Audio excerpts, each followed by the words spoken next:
ساك صلاة الفجر مركان تكني أمان قال لي ركعة كوبات وسورة الجرس الشيخ ودجنا يا أما محمد السجدة شيخ أحمد صفقة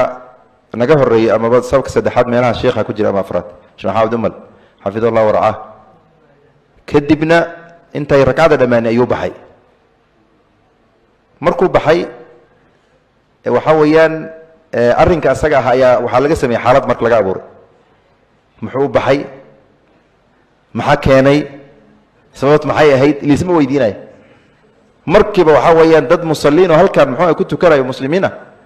أيا وحويان سوشيال ميديا وردر وهذا معنا أن لهين on xaqiiqo ku qotamin ayuu muxuu ah soo dhigay markaas telefoonadii meel si aan yeelo khudbada taa wal diyaarin way hatta sheekh wala soo waay hawlwadeenka masjidka ummadii meel walba social media kan kala waa kada heeraan ku qasbarana anaga inaan social media muxuu ah wixii la soo tuuro anaga la tuurno moogta marka lagu soo tuuro qasho waa iska tuurtee inaan anaga aan ka horgeyno waa been wax soo ka jiraan ugu lugoyn ikhwaani marka arrinkaas ayaa dhacay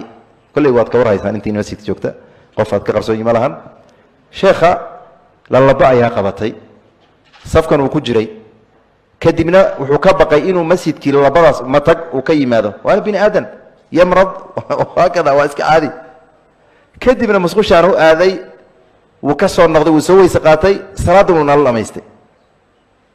intaas waa qadiyad haddana masjidku nagula tukaday waana la tukaday jumcada oo wada dhamaysanay wuu fadhiyaa marka waxaan hadda la muxuu ahaa buufina oo ummadii lagu madax muxuu qarxini oo muxuu ahaa muxibiinta sheekha iyo dhamaantan wada jecelnahay iyo ummadii lagu balbada lagu ridi